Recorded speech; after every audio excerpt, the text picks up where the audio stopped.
la démocratie, selon William Churchill,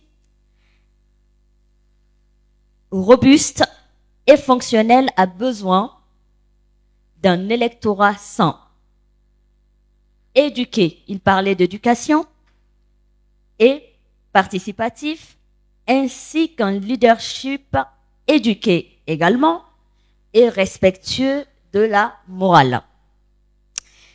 Ce qui me fait lancer la toute première question à Monsieur Yaya Sangaré, que je m'en vais vous présenter.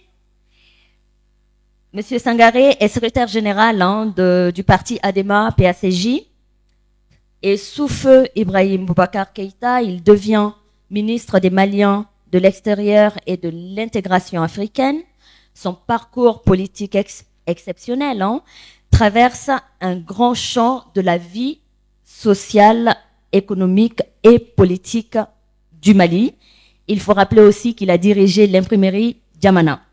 En espérant, Monsieur Sangaré, que les informations sont correctes, il y en a beaucoup d'autres qu'on va taire parce qu'on a juste un petit temps pour ce débat. Et ce qui me permet de vous soumettre cette première question.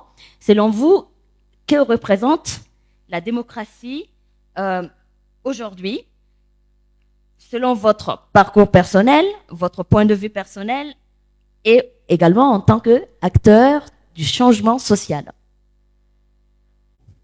Je voudrais également remercier le mouvement Génération Engagée pour l'initiative et la marque de considération qui m'a été faite pour que je puisse témoigner sur cette période charnière de l'histoire de notre pays. J'aurais aimé peut-être introduire mon intervention en présence du doyen Alinou Diallo, qui nous a quand même coaché, encadré, et qui a été d'un apport important dans l'avènement de la démocratie et même la sauvegarde de la démocratie.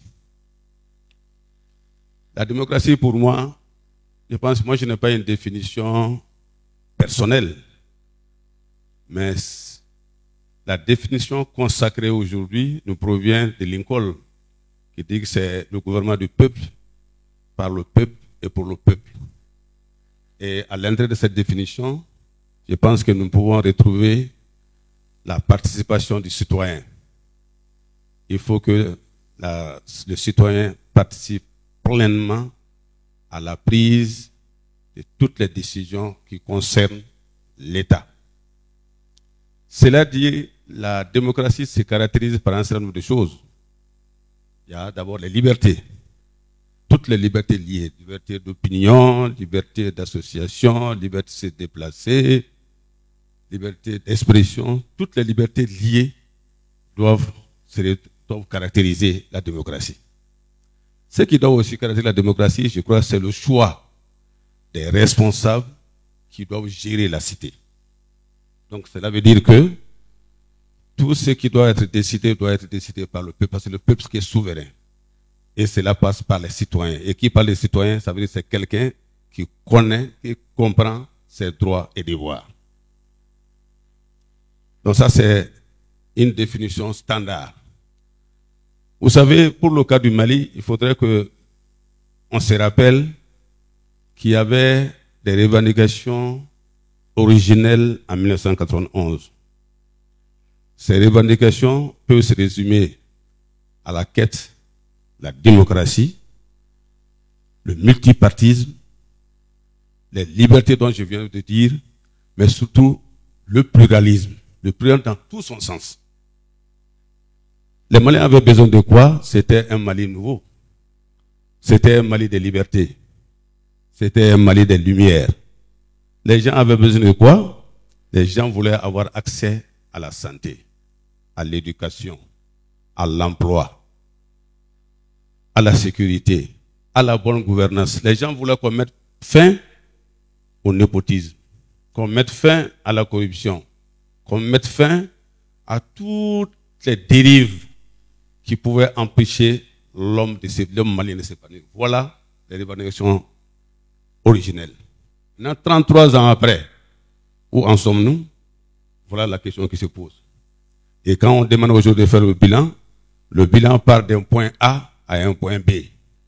Il faudrait qu'aujourd'hui, cette génération qui est là puisse comprendre, avant 1992 ou bien avant 1991,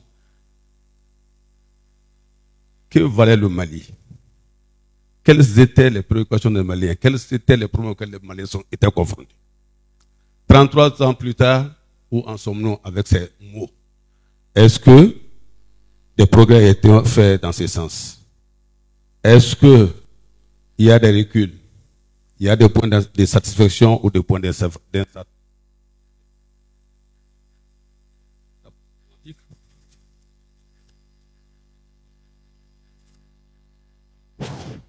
Donc voilà toute la problématique à